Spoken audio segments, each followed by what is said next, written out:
السلام عليكم ورحمة الله وبركاته.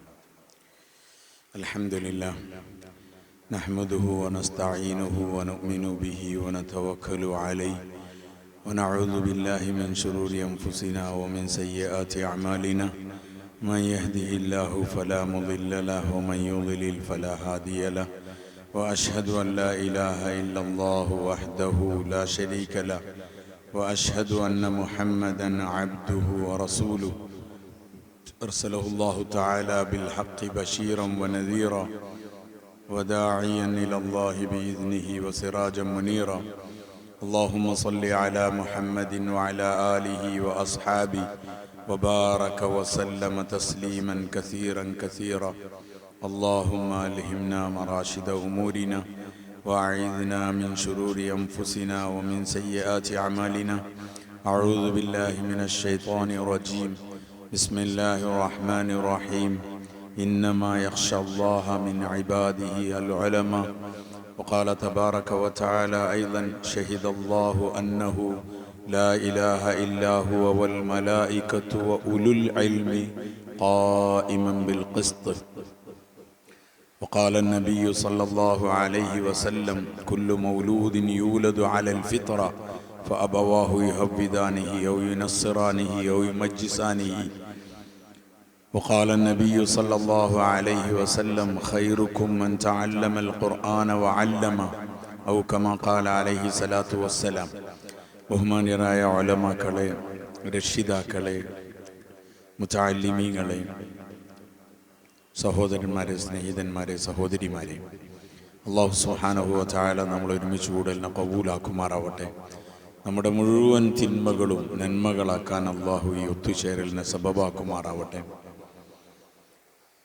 ഒരു വലിയ സന്തോഷം രക്ഷിതാക്കളിലും കുട്ടികളിലുമുള്ള ഒരു സന്ദർഭമാണിത്. നമുക്ക് അല്ലാഹു നൽകിയ മകൻ, അവനെ അല്ലാഹുവിൻ്റെ പരിശുദ്ധ ഖുർആൻ പഠിക്കാൻ നമുക്ക് അയക്കാൻ സാധിച്ചു. അവരത് നല്ല നിലയിൽ പഠിക്കുകയും അതിനെ മനഃപ്പാഠമാക്കാൻ അടുത്ത് എത്തുകയും ചെയ്തു.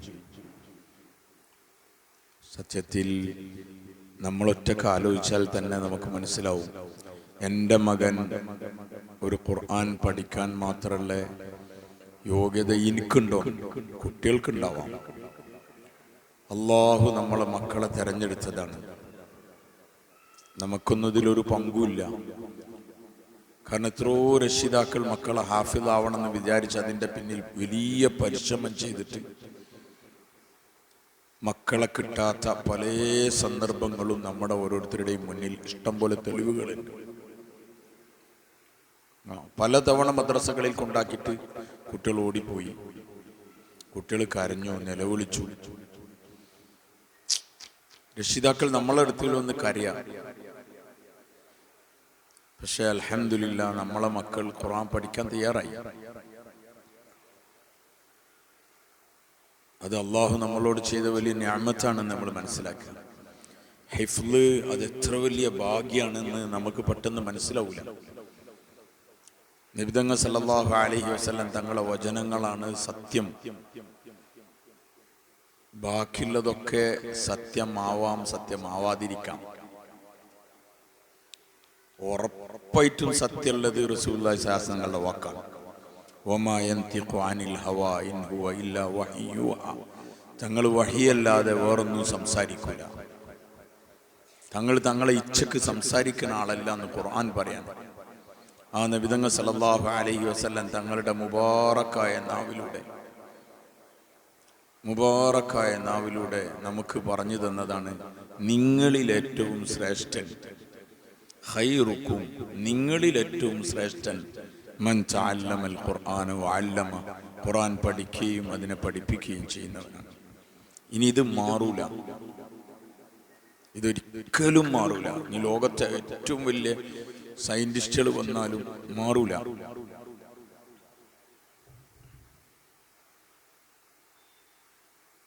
അല്ലാമ ശിഹാബുദ്ദീൻ സുഹറവർദി എന്ന് പറയുന്ന ഒരു വലിയ മഹാനായ പണ്ഡിതൻ, അദ്ദേഹം എഴുതുന്നുണ്ട്, അഖൽ, ബുദ്ധി, അത് 100 ഉണ്ടെങ്കിൽ അതിലൊരു ബുദ്ധിയാണ് ലോകത്തിലുള്ള മുഴുവൻ സയന്റിസ്റ്റുകൾക്കും, മുഴുവൻ ഡോക്ടേഴ്സിനും, മുഴുവൻ ഭൗതികമായി എന്തെല്ലാം നേടിയെടുത്തവരുണ്ടോ മുഴുവൻ ലോകത്തുള്ള മനുഷ്യർക്കും എല്ലാവർക്കും ചേർന്നിട്ട് നൽകിയത് ആ ഒരു ബുദ്ധിന്റെ അംശങ്ങളാണ്. ബാക്കി 99 ഉണ്ട്. ആ 99 നൽകിയത് റസൂലുള്ളാഹി സ്വല്ലല്ലാഹു അലൈഹി വസല്ലം തങ്ങൾക്കാണ്. ഇനി നമ്മൾ ആലോചിച്ച് നോക്കി, ആ ഒന്നിനെ വീതം വെച്ചാൽ ലോകത്തെ വലിയൊരു സയന്റിസ്റ്റിന് എത്ര കിട്ടിയിട്ടുണ്ടാവും? വലിയൊരു സയന്റിസ്റ്റിന് എത്ര കിട്ടിയിട്ടുണ്ടാവും? പക്ഷേ 99 കിട്ടിയ റസൂൽ സല്ലല്ലാഹു അലൈഹി വസല്ലം തങ്ങൾ പറയാണ്, നിങ്ങളിൽ ഏറ്റവും ശ്രേഷ്ഠൻ ഖുർആൻ പഠിക്കുകയും പഠിപ്പിക്കുകയും ചെയ്യുന്നതാണ്. ഇത് നമുക്ക് മനസ്സിലാവണമെങ്കിൽ നമ്മുടെ ഉള്ളിൻ്റെ ഉള്ളിൽ ഈമാൻ ഉണ്ടാവണം, അല്ലെങ്കിൽ മനസ്സിലാവില്ല. ആഖിറത്തിൽ വിശ്വാസം ഉണ്ടാവണം, എന്നാലേ മനസ്സിലാവുള്ളൂ. കാരണം ഭൗതിക ജീവിതം താൽക്കാലികമാണ്. 10, 50, 60, 70 കൊല്ലത്തെ ജീവിതമുള്ളൂ. ബാക്കിയുള്ള ജീവിതം മുഴുവനും അനന്തമായി അവസാനിക്കാത്ത ആഖിറത്തിലെ ജീവിതത്തിൽ അവൻ അവിടെ എത്തുമ്പോഴാണ് അവന് കാര്യം ബോധ്യപ്പെടുക. അവിടെ പ്രയോജനപ്പെടുന്നത് എന്താണോ അതാണ് സത്യത്തിൽ മനുഷ്യൻ നേടിയെടുക്കേണ്ടത്. നമ്മൾ സാധാരണ പറയും മക്കളുടെ ഭാവി എന്ന്. എന്തിനാണ് ആ ഭാവി എന്ന്? നമ്മൾ ഉപയോഗിക്കുന്ന ഭാവി ഏതാണ്? നമ്മൾ ഉപയോഗിക്കുന്ന ഭാവി ഈ 30, 40, 50 കൊല്ലത്തിന്റെ ജീവിതത്തിനാണ് ഭാവി എന്ന് പറയുന്നത്. ഇതാണോ സത്യത്തിൽ ഭാവി? അല്ലെങ്കിൽ അനന്തമായി തീരാത്ത ഒരു ജീവിതം, അതാണോ ഭാവി? നിങ്ങൾ ഒറ്റക്ക് ആലോചിക്കും, ഭാവി ഏതാണ്? അതിൽ എന്തൊരു കൂട്ടി എന്റെ മക്കളുടെ ഭാവിന്റെ കാര്യത്തിൽ ഞാൻ ശ്രദ്ധിച്ചു എന്ന് പറഞ്ഞാൽ, അനന്തമായി തീരാത്ത ഒരു ജീവിതത്തിൽ എന്റെ മകൻ എന്താവണം? അവൻ അംഗീകാരം ഉണ്ടാവണം, അവൻ വിലയുള്ളവനാവണം. അവിടെ വിലയുള്ള ആൾക്കാരാണ് ഈ ഇരിക്കുന്നത്. അള്ളാഹുവിന്റെ കലാം മനപ്പാടമാക്കിയവർ. ഇന്ന ലില്ലാഹി അഹ്ലീന മിനന്നാസ് ഖാലു മൻ ഹും യാ റസൂലല്ലാഹ് ഖാല ഹും അഹ്ലുൽ ഖുർആനി വ അഹ്ലുല്ലാഹി വ ഖാസത്തു. അള്ളാഹുവിന് ചില സ്വന്തക്കാരുണ്ട്. അള്ളാഹുവിന് ചില സ്വന്തക്കാർ. സഹാബക്കൾ അത്ഭുതത്തോടെ ചോദിക്കാൻ, ഖാലു മൻ ഹും യാ റസൂലല്ലാഹ്, ആരാണ് അള്ളാന്റെ സ്വന്തക്കാർ? ആരാണ് അള്ളാന്റെ സ്വന്തക്കാർ? നബി തങ്ങൾ സല്ലല്ലാഹു അലൈഹി വസല്ലം തങ്ങൾ പറഞ്ഞു, ഹും അഹ്ലുൽ ഖുർആൻ, ഒരു ഖുർആന്റെ ആൾക്കാരാണ്. ഹും അഹ്ലുല്ലാഹി വ ഖാസത്തു, അവർ അള്ളാന്റെ സ്വന്തം ആൾക്കാരാണ്. നിങ്ങളെ മക്കളെ അള്ളാന്റെ സ്വന്തം ആൾക്കാരാക്കണോ വേണ്ടേ? നിങ്ങൾ തീരുമാനിച്ചാൽ മതി. ഇതിനൊന്നും വലിയൊരു ചർച്ചന്റെയോ വലിയൊരു ഇതിന്റെ ഒന്നും ആവശ്യമില്ല. ഉള്ളിൽ ഈമാൻ ഉണ്ടെങ്കിൽ പിന്നെ വിശദീകരണത്തിനൊന്നും ആവശ്യമില്ല. അതില്ലെങ്കിൽ പിന്നെ എത്ര വിശദീകരിച്ചാലും മനസ്സിലാവില്ല. ഇല്ലെങ്കിൽ പിന്നെ എന്ത് പറഞ്ഞാലും മനസ്സിലാവില്ല. കാരണം നമുക്ക് ഈ ഭൗതികമായ ഈ സാധനങ്ങളാണ് ആവശ്യം. ഈ വസ്തുക്കൾ വിട്ടിട്ട് പോവാനുള്ള വസ്തുക്കളാണ് നമുക്ക് ആവശ്യം. കാരണം നമുക്ക് അള്ളാഹുവിന് റസൂലിന് മനസ്സിലായിട്ടില്ല, ആഖിറും മനസ്സിലായിട്ടില്ല. ആഖിറ മനസ്സിലായിട്ടുണ്ടെങ്കിൽ അവനോടൊന്നും പറയേണ്ട ആവശ്യമില്ല. കാരണം ഏറ്റവും വലിയ ഭാവി ഉള്ളത് അവിടെയാണ്. അള്ളാഹും പറയുന്നതാണ്, വൽ തൻദുർ നഫ്സും മാ ഖദ്ദമത് ലിഗദിൻ വത്തഖുല്ലാഹ് യാ അയ്യുഹല്ലദീന ആമനു തഖുല്ലാഹ്. ഏ വിശ്വസിച്ചവരെ, നിങ്ങൾ അള്ളാഹുവിനെ സൂക്ഷിക്കണേ. വൽ തൻദുർ നഫ്സും മാ ഖദ്ദമത് ലിഗദിൻ. നാളത്തേക്ക് വേണ്ടി എന്താണ് സമ്പാദിച്ചത് എന്ന് ഓരോരുത്തരും ആലോചിക്കും. ഈ ഇരിക്കണ നമ്മളൊക്കെ ആലോചിക്കൽ, നാളത്തേക്ക് എന്താ ഉണ്ടാക്കിയത്, അവന്റെ നാളത്തെ കാര്യം എന്താവും, നമ്മളെന്താ ഉണ്ടാക്കിയത് നമ്മൾ ആലോചിക്കലുണ്ട്. എന്നിട്ട് നമ്മൾ പറയും നമ്മളതിൽ ഒന്നുമില്ല. നമ്മളതിൽ ഒന്നുമില്ല, നമുക്ക് വാടക വാങ്ങാൻ ബിൽഡിംഗ് ഇല്ല, നമുക്ക് കച്ചവടം ചെയ്യാൻ സ്ഥാപനം ഇല്ല, അല്ലെങ്കിൽ നാളെ ഞാൻ കടന്നു പോയാൽ എന്താ ആവുക ഒന്നും അറിയില്ല. ഈ നാളെയാണ് നമ്മൾ നോക്കുന്നത്. അള്ളാഹു പറഞ്ഞ നാളെ ഇതല്ല. നാളെ റബ്ബുൽ ആലമീന്റെ മുന്നിലെത്തും ഓരോ മനുഷ്യരും, ഒരാളും വിടാതെ മഹ്ശറയിൽ ഹാജരാവുന്ന ദിവസം. അന്നത്തെ ദിവസം അള്ളാഹു ചോദിക്കും. അള്ളാഹ് അങ്ങനെ ചോദിക്കേണ്ട ആവശ്യമൊന്നുമില്ല.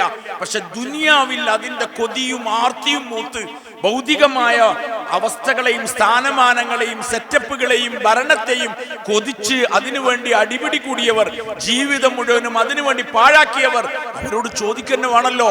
അള്ളാഹു ചോദിക്കും, ലിമനിൽ മുൽക്കുൽ യൗം. ഇന്നത്തെ ദിവസത്തിന് ആരാ അധികാരം ഉള്ളത്?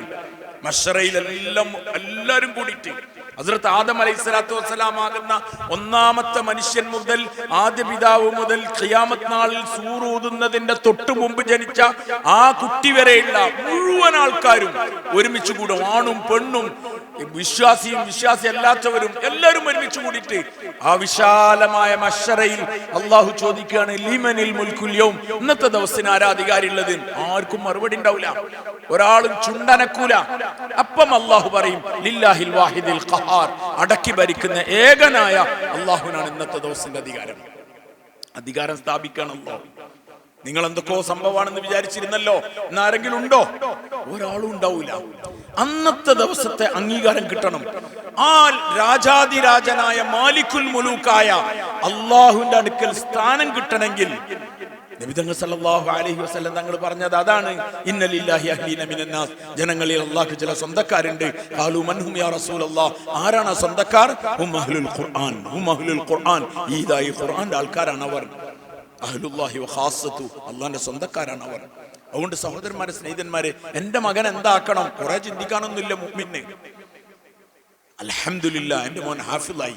ഈ ഹാഫിൽ എന്ന് പറഞ്ഞാൽ നമ്മളൊരു കാര്യം മനസ്സിലാക്കിയത്, ഹാഫിൽ ആയാൽ പിന്നെ ഒരു സർട്ടിഫിക്കറ്റ് തരും, അവന് ഹാഫിൽ എന്ന് പേരെഴുതാം. ഇപ്പൊ അവന്റെ പേര് അബ്ദുൽ ഖുദ്ദൂസ് ആണെങ്കിൽ ഇനി മുതൽ ഹാഫിസ് അബ്ദുൽ ഖുദ്ദൂസ്. ഓക്കെ, ഒരു നല്ല ടൈറ്റിൽ കിട്ടീന്, ഒരു നല്ല പേരിടുന്നു.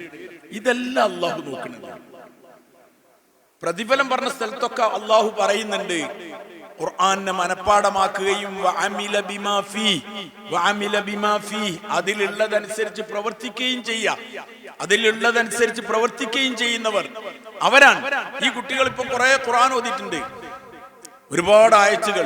ഏതെങ്കിലുമൊക്കെ ഒരു ആയത്ത് ഷഹിദല്ലാഹു അന്നഹു ലാ ഇലാഹ ഇല്ലാ ഹുവ വൽ മലായികത്തു വഉലുൽ ഇൽമി ഖായിമൻ ബിൽ ഖിസ്ത് എന്ന് പറഞ്ഞാൽ ഇവർക്ക് കൃത്യമായി ആയത്ത് അറിയാം. പക്ഷെ എന്താണ് ആ പറഞ്ഞത് എന്ന് ഇവർക്കറിയില്ല. എന്താണ് ഈ പറഞ്ഞത് എന്ന് ഇവർക്കറിയില്ല. ഈ ഓദ്യത് എന്താണെന്ന്, ഈ ഓദ്യത് എന്താണ്? ഷഹിദല്ലാഹ്, അല്ലാഹു സാക്ഷിയാൻ, അല്ലാഹു സാക്ഷിയാൻ. ഷഹിദല്ലാഹു അന്നഹു ലാ ഇലാഹ ഇല്ലാഹു, അല്ലാഹു അല്ലാതെ ഒരാളും ഇലാഹില്ല എന്നതിന് സാക്ഷി അല്ലാഹുവാൻ. ഷഹിദല്ലാഹു അന്നഹു ലാ ഇലാഹ ഇല്ലാഹു. പിന്നാരാണ് സാക്ഷി? വൽ മലായിക, മലക്കുകൾ സാക്ഷിയാണ് അല്ലാഹു ഏകനാണെന്നതിന്. വഉലുൽ ഇൽം, ഇൽമുള്ള ആൾക്കാരും സാക്ഷിയാണ്.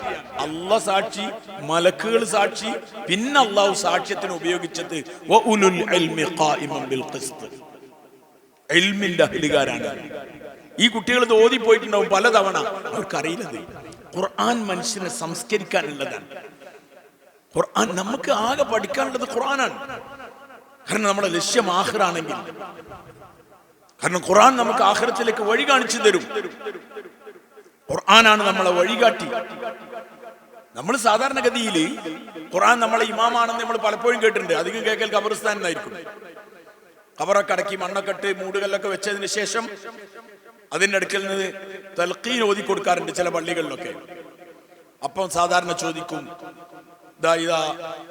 ജാഅക്കൽ മലക്കാനിൽ മുഅക്കലാനിൽ അളീമാനിൽ ഹായിലാൻ അൽ മുസമ്മയാൻ ബിമുൻകരിൻ വനകീരിൻ വഅയ്ഖലാക വഅജ്ലസാക വസഅലാക മൻ റബ്ബുക വമൻ നബിയുക എന്ന് നമ്മൾ സാധാരണ കേൾക്കല്ലേ. നിന്റെ അടുക്കൽ രണ്ട് മലക്കുകൾ, നീലക്കണ്ണന്മാരായ ശക്തന്മാരായ മലക്കുകൾ വരുമ്പം അവർ നിന്നോട് നിന്നെ അവിടെ ഉണർത്തും, നിന്നെ അവർ ഇരുത്തും. നിന്നോട് അവർ ചോദിക്കും രണ്ടുപേരും, മൻ റബ്ബുക വമൻ നബിയുക വമാ ദീനുക വമാ ഇഖ്വാനുക വമൻ അഖ്വാതുക വമാ ഇമാമുക, നിന്റെ ഇമാമാരാണ്. ഒക്കെ നമ്മൾ കേൾക്കലുണ്ട്. നമ്മളിങ്ങനെ പറയാം, അല്ലാഹു റബ്ബി വ മുഹമ്മദുൻ നബി വൽ ഇസ്ലാമു ദീനി വൽ കഅബത്തു ഖിബ്ലതി എന്നൊക്കെ പറഞ്ഞതിന്റെ കൂട്ടത്തിൽ പറയും വൽ ഖുർആനു ഇമാമി. യവം മരിച്ചാലും പറഞ്ഞു കൊടുക്കുക, വൽ ഖുർആനു ഇമാമി, ഖുർആൻ എന്റെ ഇമാമായിരുന്നു എന്ന് പറഞ്ഞേക്കുന്നു. ജീവിതകാലത്തിൽ ഖുർആനായിട്ട് ബന്ധമില്ലാത്തവനെ എന്ത് ഇമാമാണ് അവന്? ഇതാണ് ഖുർആൻ നമ്മളെ നേർവഴിയിലേക്ക് നടത്താനുള്ളതാണ്. അതുകൊണ്ട് ഖുർആന്റെ അർത്ഥം പഠിക്കണം. കുട്ടികൾ മാത്രം പഠിച്ചാൽ പോരാ, ഈ നിലയിൽ ഇരിക്കണം വാപ്പാരും പഠിക്കണം.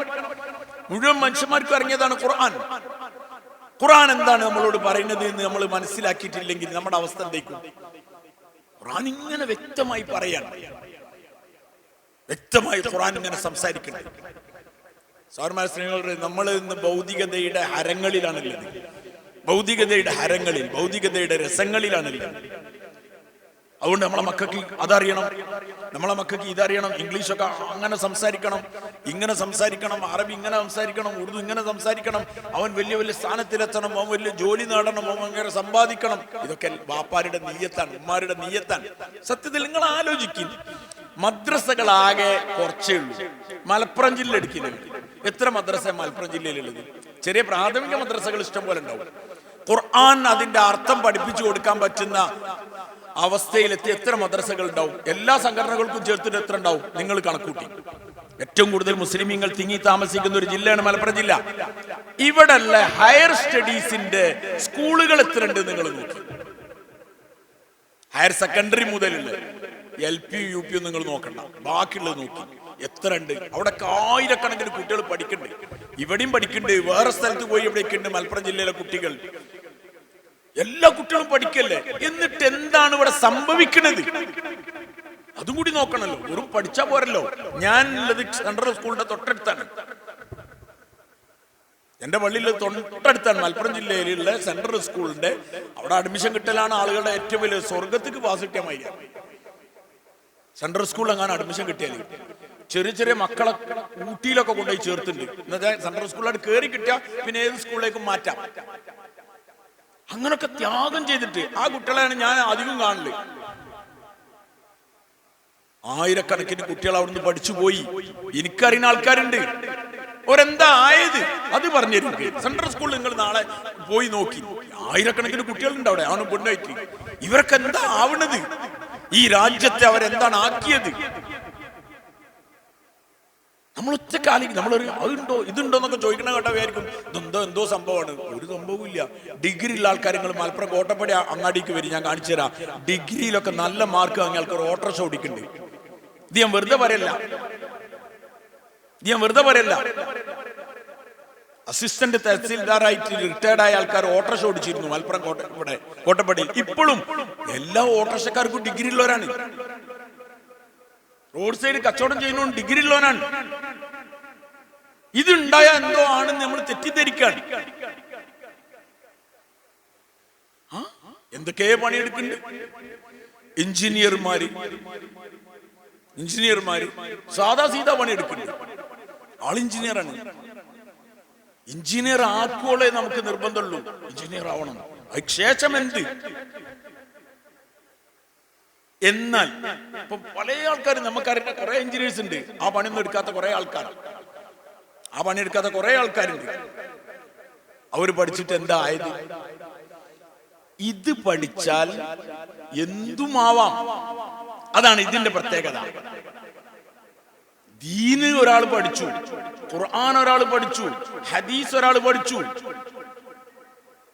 ഞാൻ ഇപ്പോഴത്തെ സമയത്ത് ഒരു പോലീസ് ഉദ്യോഗസ്ഥൻ, വലിയ പോലീസ് ഉദ്യോഗസ്ഥൻ, അയാളായിട്ട് ഇങ്ങനെ വെറുതെ സംസാരിച്ചപ്പോൾ അദ്ദേഹം എന്നോട് ഇങ്ങനെ കുറച്ച് ദീനിന്റെ കാര്യങ്ങൾ പറഞ്ഞു. അതിലിങ്ങനെ ഒരു ഹദീസ് മൂപ്പര് പറഞ്ഞു. അപ്പൊ ഞാൻ അങ്ങനെ മൂത്തുക്ക് നോക്കി. അപ്പൊ എന്നോട് പറഞ്ഞു, ഞാൻ കുറെ കാലം ദർസ് പഠിച്ചിരുന്നു, പിന്നെയാണ് ഞാൻ പോലീസായത്. അപ്പൊ അയാൾക്ക് ആ ഇൽമോണ്ട് ഇപ്പോഴും പ്രയോജനം ഉണ്ടാകും. കറക്റ്റ് നിസ്കരിക്കാൻ വന്നതിന് പള്ളിയിൽ അയാൾ കറക്റ്റ് നിസ്കരിക്കാൻ വന്നതിന് അയാൾക്ക് ആ പഠിച്ച കാര്യം അയാൾക്ക് പ്രയോജനമായി. ഖുർആൻ പഠിച്ചാൽ എവിടെയാണ് നഷ്ടം? സംസ്കാരമുള്ളവനാക്കും അവനെ. നമുക്കറിയാം വലിയ വലിയ +2 ഉള്ള വലിയ വലിയ ബുക്സുകളാണ്. ഡിഗ്രിയിൽ പിന്നെയും വലുത്. ഇതൊക്കെ പഠിക്കണം കുട്ടിക്ക്. ഒരു സ്ഥലത്ത് പോലും നിന്റെ ഉമ്മനെ നീ ശ്രദ്ധിക്കണം, നിന്റെ വാപ്പനെ നീ ശ്രദ്ധിക്കണം എന്നെവിടെയും പഠിപ്പിക്കുന്നതായിട്ട് എനിക്കറിയില്ല. നിങ്ങൾ ഉണ്ടെങ്കിൽ നിങ്ങൾ ഇപ്പൊ പറയാം. അധ്യാപകരുണ്ടാവും ഇതില്. ഇന്ന ചാപ്റ്ററിൽ മാതാപിതാക്കളോടുള്ള കടമയാണ് പറയുന്നത്. ഏതെങ്കിലും ഒരു +2 മുതൽ അല്ലെങ്കിൽ +1 മുതൽ അല്ലെങ്കിൽ 1ാം ക്ലാസ് മുതൽ 10ാം ക്ലാസ് വരെ, +2 വരെ, അല്ലെങ്കിൽ ഡിഗ്രി വരെ, PhD വരെ എടുത്തോളി. ഒരു ചാപ്റ്ററിലും അതുണ്ടാവൂല. ഒരു ചാപ്റ്ററിലും ഉണ്ടാവില്ല. നിന്റെ ഉമ്മ നിന്നെ ബുദ്ധിമുട്ടായി ഗർഭം ചുമന്ന് പ്രസവിച്ച് പരിപാലിച്ച് കൊണ്ടുവന്നാണ്. അതുകൊണ്ട് ഉമ്മനോട് അനുസരണക്കേട് കാണിക്കരുത്. നീ കുട്ടിയായിരിക്കുമ്പം നിന്റെ ആവശ്യങ്ങൾ പൂർത്തിയാക്കാൻ വേണ്ടി വെയിലും മഴയും കൊണ്ട് അധ്വാനിച്ചതാണ് നിന്റെ ഉപ്പ. നിന്റെ ഉപ്പനോട് നീ അനുസരണക്കേട് കാട്ടരുത്. ഏതെങ്കിലും ഒരു ചാപ്റ്റർ പോയിട്ട് ഒരു ലൈൻ പോലും ഉണ്ടാവില്ല. അതാണ് നമ്മളെ മക്കളെ നമ്മൾ വിഴുങ്ങാൻ വേണ്ടി വിടുന്നത്. നിങ്ങൾ ആലോചിച്ചോളി.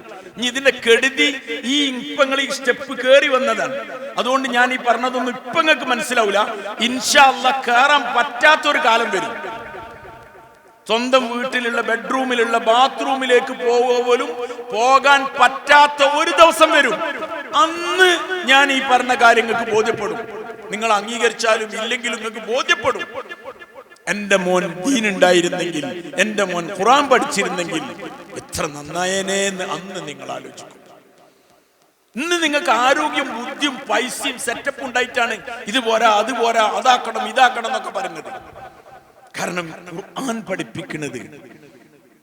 ഖുർആൻ പഠിപ്പിക്കുന്നത് നിങ്ങളുടെ മാതാപിതാക്കൾ. എത്ര സ്ഥലത്താണ് ഖുർആൻ പറഞ്ഞത്? നിങ്ങൾ നിങ്ങളെ റബ്ബിനെ ഇബാദത്ത് ചെയ്യും, റബ്ബിനെ ഇബാദത്ത് ചെയ്യും. വബിൽ വാലിദൈനി ഇഹ്സാന, നിങ്ങളെ മാതാപിതാക്കൾക്ക് നിങ്ങൾ ഉപകാരം ചെയ്യും. ഒരു സ്ഥലത്ത്, രണ്ട് സ്ഥലത്ത് ഒന്നല്ല പറയുന്നത്. അടിക്കടിക്ക് ഖുർആൻ പറഞ്ഞുകൊണ്ടിരിക്കാൻ മാതാപിതാക്കളോട് ഉപകാരം ചെയ്യണേ. വവസ്സൈനൽ ഇൻസാന ബിവാലിദൈഹി ഇഹ്സാന.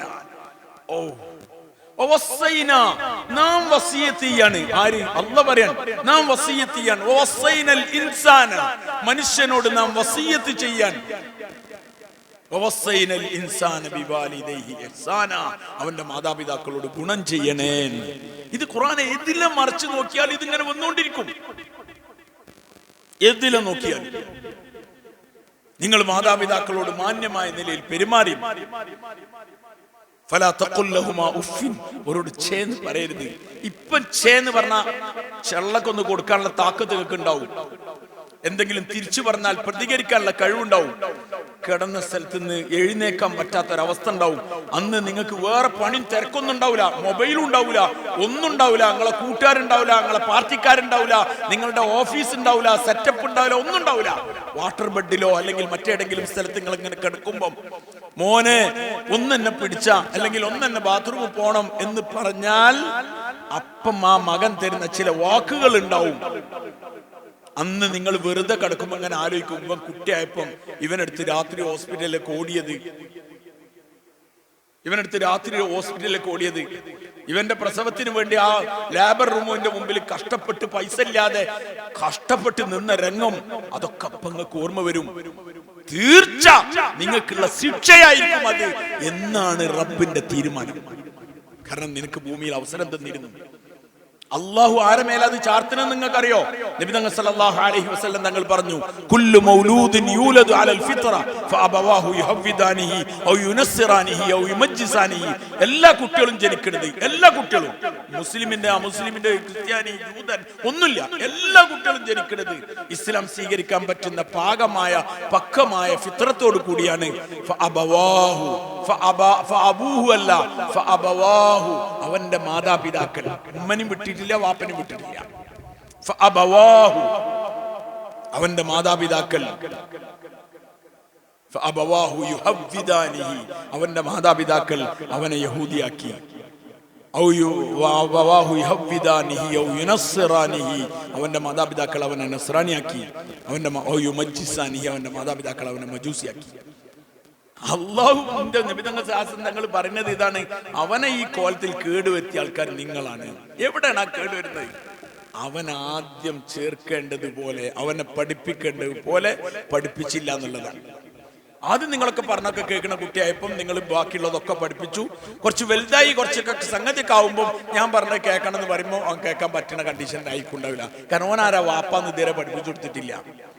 വാപ്പയും വാപ്പന്റെ ഉമ്മന്റെ ആഗ്രഹങ്ങൾ പൂർത്തിയാക്കിയപ്പം ഒരു കുട്ടി ഉണ്ടായതാണ്. അതുകൊണ്ട് അതിന് വാപ്പനിമ്മനെ അനുസരിക്കണ്ട എന്ന് പഠിപ്പിക്കുന്ന വിദ്യാഭ്യാസ കരിക്കുലത്തിലേക്കാണ് മക്കളെ ഫീസും കൊടുത്തിട്ട് ഈ വാപ്പാര് കൊണ്ടയാക്കി കൊടുക്കുന്നത്. നമ്മളെന്തോ സംഭവമാണെന്ന് വിചാരിക്കണത്. ആൾക്കാരൊക്കെ ആദ്യം പറയും എൻ്റെ മോൻ ഡോക്ടർ, എൻ്റെ മോൻ കളക്ടർ, എൻ്റെ മോൻ എഞ്ചിനീയർ എന്നൊക്കെ. ഇപ്പൊ ഏകദേശം എല്ലാവർക്കും മനസ്സിലായി തുടങ്ങി, അതിന്റെ തിക്ത ഫലങ്ങൾ അനുഭവിച്ചുകൊണ്ടിരിക്കുകയാണ്.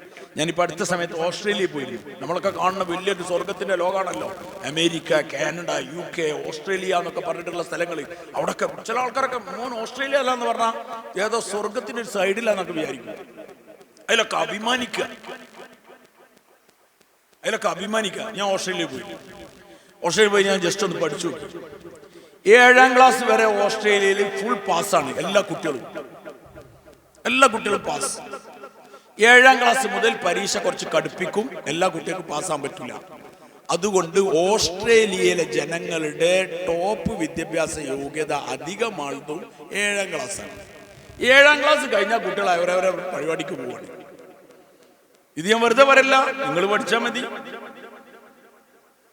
നമ്മൾ വിചാരിക്കണ വലിയ ഹൈടോപ്പ് ലോകത്തെ ആൾക്കാരെ കഥ ഞാൻ ഈ പറഞ്ഞേ. 7ാം ക്ലാസ് കഴിഞ്ഞാൽ പിന്നെ കുട്ടികൾ വേറെ പരിപാടിക്ക് പോകും. കാരണം അവരിന് $30 എന്തായാലും കൊടുക്കണം. ഗവൺമെന്റ് റൂളാണ്. ഒരു അവർ പണിയത്തെ $30 കിട്ടും. അവർ അല്ല. അതുകൊണ്ട് കുട്ടികളൊക്കെ പണിക്കും വേറെ പരിപാടിക്കൊക്കെ പോവാണ്. വേറൊരവസ്ഥയിലാണ് ലോകമുള്ളത്. നമ്മളവിടെയുള്ള കുറെ കുട്ടികൾ വിദ്യാഭ്യാസത്തിന്റെ പേരും പറഞ്ഞിട്ട് വലിയ വലിയ തറവാട്ടിലെ മക്കൾ പോകുന്നുണ്ട്. ഓസ്ട്രേലിയക്ക്, കാനഡയ്ക്ക്, ലണ്ടനിലൊക്കെ. എന്താ പരിപാടി? ഞാൻ അവിടെ വന്ന് പഠിച്ചപ്പോൾ എന്നോട് അവിടെ ഉള്ള ഒരാള്, അതിന്റെ റിസർച്ച് ചെയ്യുന്ന ഒരാൾ എന്നോട് പറഞ്ഞത്, കാനഡ, ലണ്ടൻ, അമേരിക്ക ഈ തുടങ്ങിയ സ്ഥലത്തിനേക്കാളൊക്കെ ബെറ്റർ ഓസ്ട്രേലിയയാണ്. അവിടെ ഞാൻ പോയി, അവിടുന്ന് ഞാൻ ഈ പഠിച്ചത്. അപ്പൊ എന്താ അറിയാം, അവിടുത്തെ ഏറ്റവും വലിയ, ഞാൻ വെറുതെ കണ്ടോണ്ട് നോക്കിയപ്പോൾ അവിടുത്തെ ഏറ്റവും വലിയ സാമ്പത്തിക സോഴ്സ് ഉണ്ടാക്കാൻ പറ്റിയ 2 സാധനം ഞാൻ കണ്ടെത്തി. ഒന്ന്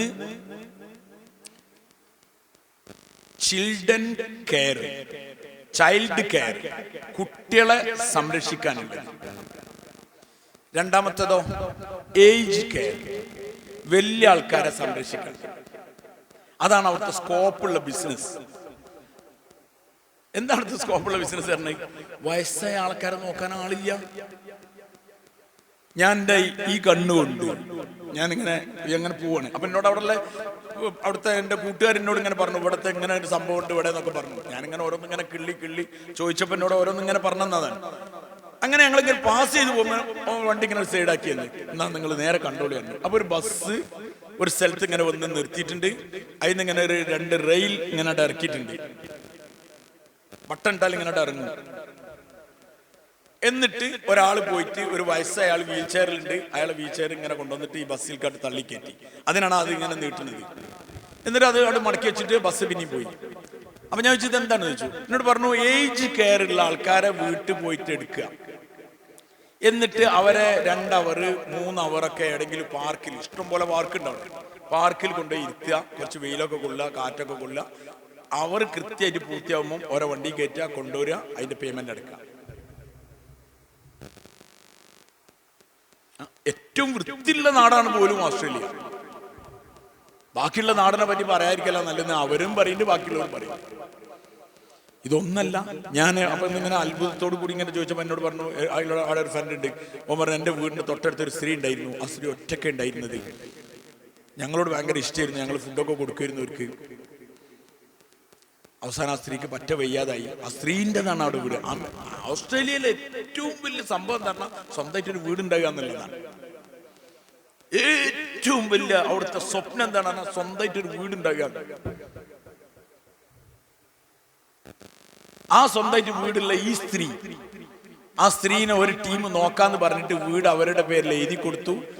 അവരാ വീട് മറിച്ച് വിറ്റിട്ട് ഒരു ചെറിയ പൈസ എടുത്തിട്ട് അവരെ വൃദ്ധസദനത്തിൽ കൊണ്ടുപോയിട്ട് ചേർത്തു.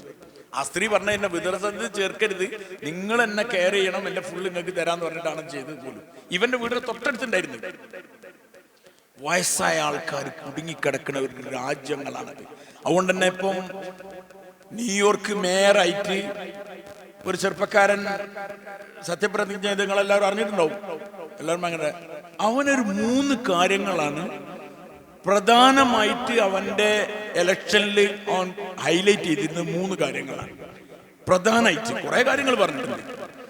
ഏറ്റവും കൂടുതൽ ന്യൂയോർക്കിലാണ് ജൂയിസ് ഉള്ളത്, ജൂതന്മാരുള്ളത്. അവിടുന്നാണ് അവൻ വോട്ട് നേടി ജയിച്ചത്. അവൻ പക്ക വ്യക്തമായിട്ട് പറഞ്ഞിട്ടുണ്ട്, നെതന്യാഹു എങ്ങാനും ഇവിടെ ഇറങ്ങിയിട്ട് ഞാൻ ജയിലിലടക്കും, ജയിക്കുന്നതിന് മുമ്പ് പറഞ്ഞിട്ടുണ്ട്. അത്ര ശക്തമായ നിലപാട് പറഞ്ഞിട്ടും ജൂയിസ് ഏറ്റവും കൂടുതലുള്ള ന്യൂയോർക്കിൽ നിന്ന് അവൻ ഇത്ര വോട്ട് വാങ്ങി ജയിച്ചതിന്റെ വളരെ പ്രധാനമായ ഒരു റീസൺ പഠിച്ചു നോക്കുമ്പോൾ മനസ്സിലായത് 3 കാര്യങ്ങൾ. കുറെ കാര്യങ്ങൾ പറഞ്ഞിട്ടുണ്ട്. 3 കാര്യത്തിൽ എന്തൊക്കെയാണ് ആ 3 കാര്യം? അവൻ വെച്ച കാര്യം ഞാൻ ഈ പറഞ്ഞ കാര്യമാണ്, ചൈൽഡ് കെയർ ഫ്രീ ആക്കി തരാം. 1. രണ്ടാമത്തേത് യാത്ര ചെയ്യാനുള്ള സൗകര്യം, സ്ത്രീകൾക്കും എല്ലാവർക്കും യാത്ര ചെയ്യാനുള്ളത് ഫ്രീ ആക്കി തരാം.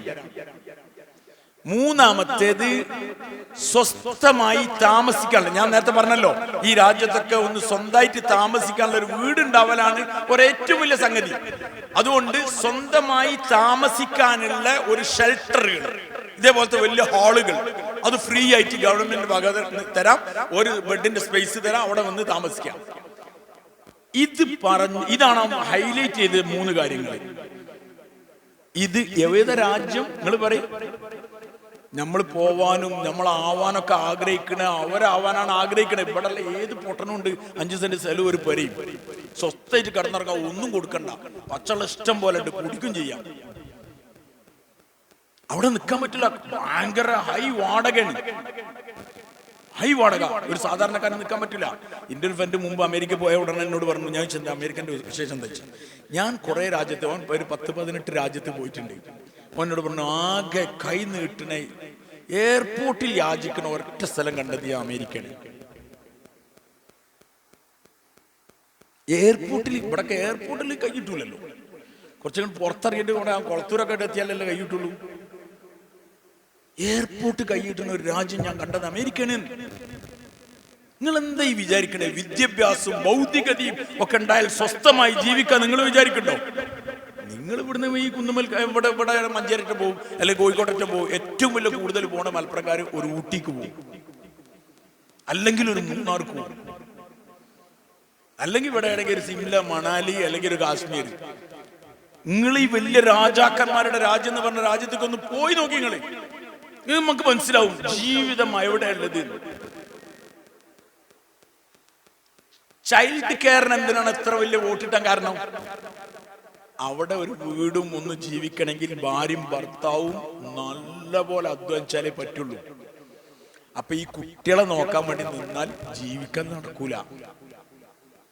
ഇപ്പൊ ഓസ്ട്രേലിയയിലുണ്ട്, രാവിലെ 6:30 മണിക്ക് ഈ ചെറിയ കുട്ടീനെ, 7 മാസമായ 8 മാസമായ 6 മാസമായ ഒക്കെ കുട്ടീനെ അവിടെ കൊണ്ടുപോയി ഏൽപ്പിച്ചു പോവാണ്. അവർക്കൊരു ഫീ കൊടുക്കും, എന്നിട്ട് ഇവർ പോയി ജോലി കഴിഞ്ഞ് വരിക. കാലോയ്ക്ക് ഈ 7-ാം മാസം മുതൽ അല്ലെങ്കിൽ 6-ാം മാസം മുതൽ 1 വയസ്സ് 2 വയസ്സ് 3 വയസ്സുവരൊക്കെ ആരാ നോക്കണത്? ഞാൻ അവിടെ ഉള്ള മുസ്ലിമീങ്ങൾ കൂടിയിരുന്നു, നമ്മളെ മലയാളികൾ എല്ലാവരും കൂടി അവിടെ ഒരു KMCCന്റെ ഒരു ഇതുണ്ടായിരുന്നു ഓസ്ട്രേലിയയിൽ. ഓരോരു ആണുങ്ങളും പെണ്ണുങ്ങളൊക്കെ വരും. ഞങ്ങളവിടെ വന്നപ്പോൾ അവിടെ കൂട്ടി വരും. ഇവരോട് ഒന്ന് പറഞ്ഞു കൊടുക്കണം, സ്ത്രീകളൊരു മാറൊക്കെ മറിച്ചിട്ട് അതിൻ്റെ ഉള്ളിൽ കൂട്ടി, പുരുഷന്മാരും കൂടി. മലയാളികൾ കേരളത്തിൻ്റെ അറ്റം മുതൽ ഈ അറ്റം വരെയുള്ള പല ഐറ്റംസ് ആൾക്കാരുണ്ട്, എല്ലാവരും കൂടിയിട്ടുണ്ട്. അപ്പം ഞാൻ അവരോട് പറഞ്ഞു, നിങ്ങൾ ഇന്ന് കെലിമി നിസ്കാരും ദീനൊക്കെ ഉണ്ട്, നിങ്ങളെ വാപ്പൻ്റെ നിന്നും മലപ്പുറത്തുനിന്നും കിട്ടിയത്, അല്ലെങ്കിൽ കൊടുങ്ങല്ലൂരിൽ നിന്ന് കിട്ടിയത്, അല്ലെങ്കിൽ നാട്ടിൽ നിന്ന് കിട്ടിയത്. നിങ്ങളുടെ അടുത്ത തലമുറ അള്ളാഹുവിനെ അറിയാത്ത അവസ്ഥയിൽ മരിച്ചു പോകും. ഞാൻ വെറുതെ പറഞ്ഞതല്ലത്. ഞങ്ങളൊരു സൂപ്പർ മാർക്കറ്റിൽ നിൽക്കുമ്പോൾ ട്രൗസർ ഇട്ടിട്ട് 2 ചെക്കന്മാർ വന്നു. ട്രൗസർ എന്ന് പറഞ്ഞാൽ അവിടുത്തെ മാന്യമായ വസ്ത്രമാണ്, തെറ്റിദ്ധരിക്കരുത്, മാന്യമായ വസ്ത്രമാണ് ട്രൗസറെങ്കിലും ഇട്ടാൽ മതിയെന്ന് വിചാരിക്കും നമ്മൾ, ബാക്കിയുള്ള ഐറ്റങ്ങളൊക്കെ കണ്ടാൽ. അപ്പൊ 2 ട്രൗസർ ഇട്ട് 2 പയ്യന്മാർ നമ്മളെ കണ്ടപ്പോൾ അസ്സലാമു അലൈക്കും പറഞ്ഞു. ഞങ്ങൾ 3 ആളിങ്ങനെ തൊപ്പി താടി വെച്ചാൽ സൂപ്പർ മാർക്കറ്റിൽ സാധനം വാങ്ങാൻ കയറിയതാണ്. അപ്പൊ എനിക്ക് ഉറപ്പായിട്ട് മനസ്സിലായി, ഇവന് ഓസ്ട്രേലിയൻ അല്ല, ഓസി ആണ്. അങ്ങനെ വെറുതെ അവനോട് സംസാരിച്ചു. അപ്പൊ ലബ്നാനല്ല, അവന്റെ വാപ്പപ്പാര് ലബ്നാനീസാണ്. സത്യത്തിൽ എന്താണ് പറഞ്ഞാൽ, ആ പയ്യന്മാർക്കൊന്നും പള്ളിയോ കിബിലെ അള്ളാഹു ഒന്നുമില്ല. കാരണം അവിടെ ഇങ്ങനെ അവിടുത്തെ അവസ്ഥയെ ജീവിച്ചു പോവാണ്. ഇവിടുന്ന് വന്ന വാപ്പാരുടെ സ്ട്രോങ് ആ ഒരു മക്കളിലുണ്ടാവും. അത് കഴിഞ്ഞാൽ അപ്പുറത്തെ മക്കളിലെത്തുമ്പം ഒരു ഇഷ്ടത്തിന് പോവാണ്. ഞാൻ എൻ്റെ ഒരു കൂട്ടുകാരൻ്റെ മോനോട് ചോദിച്ചു, അവനെ സൈക്കിൾ ഇങ്ങനെ ചവിട്ടുണ്ട് പാർക്കിലൂടെ. അപ്പൊ ഞാൻ അങ്ങനെ വെറുതെ പിടിച്ചിട്ട് ചോദിച്ചു, നമുക്ക് നാട്ടിൽ കൊണ്ടു ചോദിച്ചു. ഞാനില്ല അറിഞ്ഞു. ചെറിയൊരു കുട്ടിയുണ്ട്, ഒരു 4 വയസ്സോ 5 വയസ്സോ ഒരു പെൺകുട്ടി, എൻ്റെ ചങ്ങായിൻ്റെ മോളാണ്. ഞാൻ മോളെ നമുക്ക് നാട്ടിൽ കൊണ്ടെന്ന് ചോദിച്ചു. ഞാനില്ല അറിഞ്ഞു. ഈ കുട്ടിയൊക്കെ ഒന്നും ഇങ്ങോട്ട് പോരണ്ട, കാരണം അവിടെ സ്വാതന്ത്ര്യമാണ്. കുട്ടികളെ ചീത്ത പറഞ്ഞാൽ അപ്പം രക്ഷിതാവിന് കരിനിയയില്ലാവും. രക്ഷിതാവിന്റെ ഫോൺ, അതേപോലെ രക്ഷിതാവിനെ വിളിപ്പിക്കും. ഒരു മോന് വെറുതെ പോയിട്ട് പറഞ്ഞതാണ് സ്കൂളിൽ, ഇപ്പൊ TV വെച്ച് തരുന്നില്ല. ഓൻ കുറച്ച് ദീനുള്ള ആളാണ്. വീട്ടിൽ ടി വി വെച്ച് കൊടുക്കാത്തതിന്റെ പേരിൽ മോൻ എന്തോ വർത്താനം പറയുമ്പോൾ ടീച്ചറോട് പറഞ്ഞു വീട്ടിൽ ടി വി ഒന്നും ഇല്ല, പിന്നെ അങ്ങനെ ടൈം പാസ് ചെയ്യാന്ന് എന്തോ പറഞ്ഞു. അത് കംപ്ലൈന്റ് ആയി. അത് ചൈൽഡിന്റെ ആൾക്കാരെത്തി, അവർ വിളിച്ചു, എന്തെങ്കിലും കുട്ടിയൊക്കെ എന്റർടൈൻമെന്റ് കൊടുക്കാത്ത, ടി വി കൊടുക്കാത്ത എന്താണ് അങ്ങനൊക്കെ പറഞ്ഞ് ആകെ അവൻ അറാസ് ചെയ്ത് ചോദ്യം ചോദിച്ചു കൊടുക്കുമ്പോൾ ഓന്റെ അതിന്റെ തൊട്ട് താഴെയുള്ള ഒരു കുട്ടി ഉണ്ട്, 4 വയസ്സായുള്ള ഒരു കുട്ടി ആ സ്കൂളിൽ. ആ കുട്ടി ഇങ്ങനെ ഉപ്പനെ കണ്ടപ്പോൾ ഓടിയെടു വന്നിട്ട് കഴുത്തിന് പിടിച്ചൊരു മുത്തോട് കൊടുത്തു. ഓൻ എന്നോട് പറയാണ് അതുകൊണ്ട് ഞാൻ രക്ഷപ്പെട്ടു, അതുകൊണ്ട് ഞാൻ രക്ഷപ്പെട്ടു. കുട്ടിക്ക് സ്വാതന്ത്ര്യം കൊടുക്കാണ്. ഇവിടേക്കാണ് നമ്മളെ മക്കളൊക്കെ പോണത്. ഞാൻ പറഞ്ഞു വരുന്നത് എന്താണ് പറഞ്ഞാൽ, സ്വസ്ഥമായ ജീവിതമില്ല. നമ്മളെന്തോ സംഭവം എന്ന് വിചാരിക്കണവര്. ഏജ് കെയറിലാണ് ഇവിടുന്ന് പോണ അധികം ആൾക്കാർ. ഇവിടെ വാപ്പക്ക് കൈ പിടിച്ചു കൊടുക്കാത്തവനൊക്കെ ഏതോ കണ്ട സായിപ്പിനൊക്കെ അവന്റെ എല്ലാ പരിപാടികളും കുളിപ്പിച്ച് കൈ കൊടുത്തിട്ട് കായ് വാങ്ങാൻ അവിടെ പണിയെടുക്കണ്ട്. അവിടെ അവറിന് കൂലിയാണ്. ഇവിടുത്തെ വലിയ വലിയ തറവാട്ടുകാരെ മക്കളൊക്കെ അവിടെ ഏതോ സായിപ്പിന്റെ പെരേല് ജോബ് ചെയ്യാൻ. സ്റ്റഡി വിത്ത് ജോബ് നിങ്ങൾ ഇവിടെ ബോർഡ് കണ്ടിട്ടുണ്ടാവും. അപ്പൊ നിങ്ങൾ ആ ജോബ് എന്ന് കാണുമ്പോൾ ആലോചിക്കേണ്ടത് മിക്കവാറും ഇതായിരിക്കും.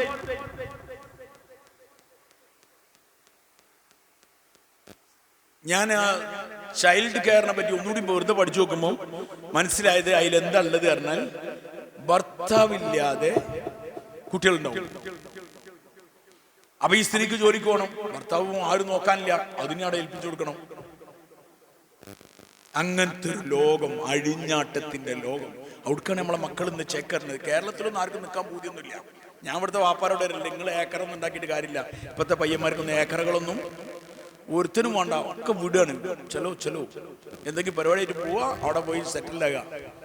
അവിടൊക്കെ ഒരു PRO കിട്ടുക, ഓസ്ട്രേലിയയിൽ PRO കിട്ടുക എന്നൊക്കെ പറഞ്ഞാൽ ഭയങ്കര എന്തോ സ്വർഗത്തിന്റെ പാസുമാതിരിയാണ് ആൾക്കാർ മനസ്സിലാക്കുന്നത്. എന്നോട് എൻ്റെ വിസനെ പറ്റി ഞാനപ്പോഴൊന്നും നോക്കിയിട്ടൊന്നുമില്ല. എൻ്റെ വിസ, നിങ്ങളെ വിസ എന്താണ്, വിസ അടിച്ചാൽ എന്താണെന്നൊക്കെ എല്ലാവരും ചോദിക്കുക. നിങ്ങളെ വിസ എന്താണ്? ഞാൻ ആദ്യം വിചാരിച്ചു ഞാൻ 6 മാസത്തേക്ക് അടിച്ചതാണെന്നാണ് ഞാൻ വിചാരിച്ചിരുന്നത്. ഞാൻ പിന്നെ വെറുതെ അങ്ങനെ വിസ നോക്കുമ്പോൾ 3 കൊല്ലത്തേക്കുണ്ട്. 3 കൊല്ലത്തേക്കുണ്ട്. അപ്പൊ ഞാൻ പിന്നെ ഒരാളോട് പറഞ്ഞു 3 കൊല്ലത്തേക്ക് വിസ ഉണ്ട് എനിക്ക്. ഇന്നിങ്ങനെ അങ്ങനെ പോവാം, ഒരു 3 മാസം അവിടെ നിൽക്കാം, 90 ഡേയ്സ് അവിടെ നിൽക്കാം, അത് കഴിഞ്ഞാൽ പിന്നെയും വന്ന് പോവാം, മൾട്ടിപ്പിൾ എൻട്രി. അപ്പൊ എന്നോട് ഇവർ പറയാണ്, എന്നിട്ട് നിങ്ങൾ 10 ദിവസം കഴിഞ്ഞ് പോവാണോന്ന്. അവർക്ക് ഭയങ്കര അത്ഭുതം.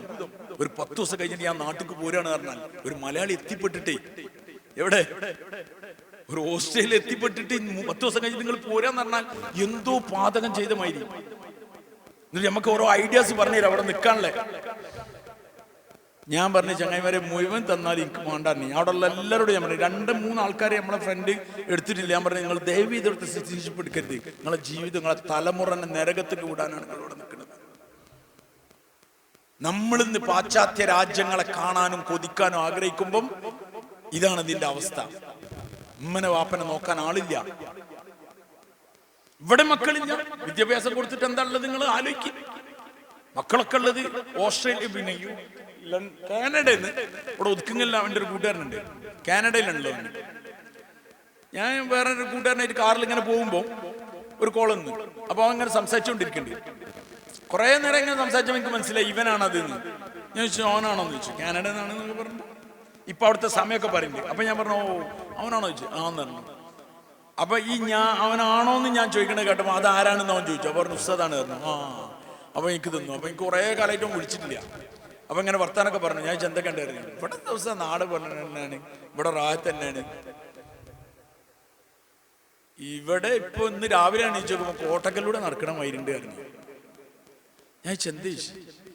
അപ്പൊ എന്തോ കാനഡയ്ക്ക് എന്തോ ഒരു വിസക്ക്, സ്റ്റഡി വിസക്ക് എന്തോ ഒരു പ്രോബ്ലം ഉണ്ട്. അതുകൊണ്ട് എല്ലാ പയ്യന്മാരും ആ പ്രശ്നം വരുന്നതിന് മുമ്പായിട്ട് കയറിയതാണ്. അപ്പം ഫ്ലൈറ്റ് ഇറങ്ങിയിട്ട് എയർപോർട്ടിൽ നിന്ന് ഇങ്ങനെ മലയാളം പറഞ്ഞിട്ട് ബസ് സ്റ്റാൻഡിൽ നിന്ന് പോണമായിട്ടുണ്ട്. എന്താ അതിന്റെ അർത്ഥം എന്താ പറഞ്ഞാൽ ഇവിടുത്തെ കുട്ടികൾ മുഴുവനും എവിടുക്കാ കയറണേ ആ രാജ്യത്തേക്കൊക്കെ കയറി പോവാണ്. തിരിച്ചു വരാൻ ആർക്കും പൂതില്ല. ഒരു കുട്ടി എൻ്റെ വാപ്പനക്ക് അറിയുന്നതാണ്. ഞാൻ വേറെ രാജ്യത്തെ നമ്മളെ GCC ഉണ്ടായിരുന്നു. അപ്പം ഞാനൊരു വീട്ടിൽ പോയിരുന്നു. അപ്പം ഇങ്ങനെ കുറേ കാര്യങ്ങൾ അന്ന് ഇവനോട് പഠിക്കുകയാണ്. ഒറ്റ മോനെ ഞാൻ പറഞ്ഞു ഇവനങ്ങൾ നാട്ടിൽ കൊണ്ടുവന്നിട്ട് എന്തെങ്കിലും ഖുർആനും ഹദീസൊക്കെ പഠിപ്പിച്ചോളൂ. നിങ്ങൾക്ക് ദുനിയാവിലും ആഖിറത്തിൽ ഉപകാരപ്പെടും. സമ്പത്തിൻ്റെ ആവശ്യമില്ലല്ലോ നിങ്ങൾക്ക്. അത്യാവശ്യം പൈസ ഉണ്ട്.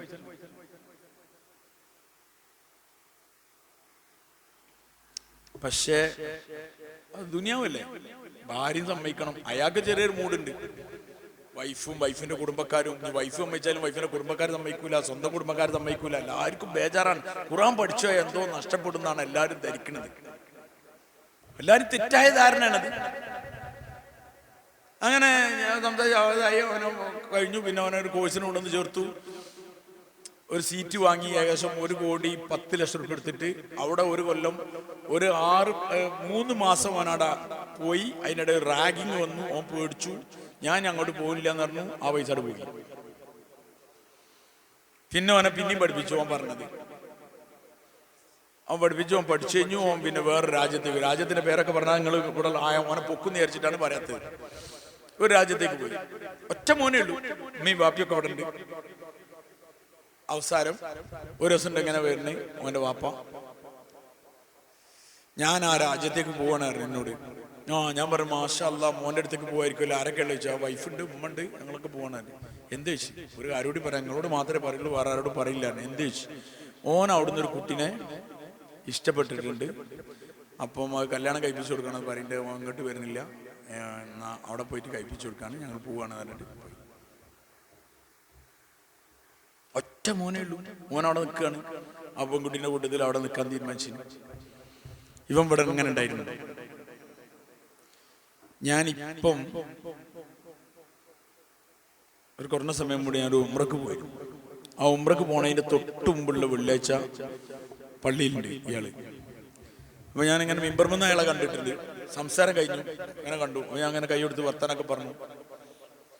ഞാൻ ചോദിക്കലേ ഇല്ല, ഇടക്കിടക്ക് കാണലുണ്ട്. മോന്റെ വർത്താനം എന്തായി എന്ന് ചോദിക്കാൻ ആ വാപ്പന്റെ മനസ്സിന്റെ വേദന എടെങ്കിലും ഒതുങ്ങി നിന്നിണെങ്കിൽ അവിടെ നിന്നോട്ടെ നേരിട്ട് ചോദിക്കലേ ഇല്ല. എന്തോ എനിക്കറിയില്ല. ഞാൻ ഉംറക്ക് പോവല്ലേ, അപ്പൊ അയാളെ ഒരു വിഷമമുണ്ടല്ലോ. അപ്പൊ ഞാൻ ദുആ ചെയ്യാന്നുള്ള എൻ്റെ ഒരു മനസ്സിൻ്റെ ഉള്ളിൽ വന്നപ്പോ ഞാൻ വെറുതെ ചോദിച്ചു, എന്താ മോന്റെ വർത്താനം എന്ന് ചോദിച്ചു. അപ്പൊ ഒരു മുഖമൊക്കെ ഒരു വെളിച്ചം കണ്ടിരുന്നു. അപ്പൊ ചോദിച്ചതാ. അത് പറയാനാണ് ഞാൻ അത്ര നേരം വെയിറ്റ് ചെയ്തതെന്ന് പറഞ്ഞു. എന്താ ഞാൻ ചോദിച്ചു, അങ്ങോട്ട് വരുന്നുണ്ടോ, വരാന്ന് പറഞ്ഞോ, ഇതാക്കാന്ന് പറഞ്ഞോ എന്നൊക്കെ ചോദിച്ചു. അവനോട് പറഞ്ഞു അവർ തമ്മിൽ ഡൈവേഴ്സ് ആയിട്ടുണ്ടായിരുന്നു. മനസ്സിലായില്ലേ? പാപ്പന്റെ സന്തോഷം അതാണ്. രണ്ടാളും ഡൈവേഴ്സ് ആയിട്ടുണ്ട്, പിരിയാൻ തീരുമാനിച്ചിട്ടുണ്ട്, പിരിയണ്ട. അപ്പം തന്നെ അയാളെ മുഖത്ത് വെളിച്ചം. ഞാൻ പറഞ്ഞോട് നേരെ അങ്ങോട്ട് വരാൻ പറയാം, നമുക്ക് മലപ്പുറത്തുനിന്നോ അല്ലെങ്കിൽ ഇവിടുന്ന് എഴുതെങ്കിലും ഒരു നമ്മളെ നാട്ടിൽ ഒരു കുട്ടിനെ കെട്ടിച്ചു കൊടുക്കാം, എന്നിട്ട് അവൻ പോവാണ്, പോയിക്കോട്ടെ എന്നൊക്കെ പറഞ്ഞു. ഞാൻ അപ്പോഴും ആലോചിച്ചത്, ആ വാപ്പനോട് ഞാൻ ആ GCC ഞാൻ പറഞ്ഞു, ഇവനങ്ങള് ഹിഫ്ദിനും ഖുർആനും പഠിപ്പിച്ചോളി. 1000 വട്ടം ആ വാപ്പ ആലോചിക്കുണ്ടാവും, ചെറുതാ മതിയേനെ. അതുകൊണ്ട് ഞങ്ങളോട് പറഞ്ഞത്, ഈ കുട്ടികൾ ഹിഫ്ദ് മാത്രം പഠിച്ചുകൊണ്ട് ഹാഫിസ് എന്നുള്ളൊരു നല്ല ടൈറ്റിൽ കിട്ടും. അത് ആർക്കും ആവശ്യമില്ലാത്ത സാധനമാണ്. പക്ഷെ ഇവരങ്ങൾ ഖുർആൻ പഠിക്കണവരാവണം. ഫലാ തഖുൽ ലഹുമാ ഉഫിൻ. ഇതിപ്പോ ഒരു ഓതും കറക്റ്റ്. അവർ ഓതുമ്പോ അവർ ഉള്ളറിയണം. എൻ്റെ അമ്മനോടും വാപ്പനോടും ഉഫ് എന്ന് പറയരുത്, ഛേ എന്ന് പറയരുത്. അലി റളിയല്ലാഹു അൻഹു പറയുന്നുണ്ട്, ഉഫിനെക്കാളും ഒരു ചെറിയ വാക്കുണ്ടായിരുന്നെങ്കിൽ അത് അല്ലാഹു ഖുർആനിൽ പറഞ്ഞേനെ.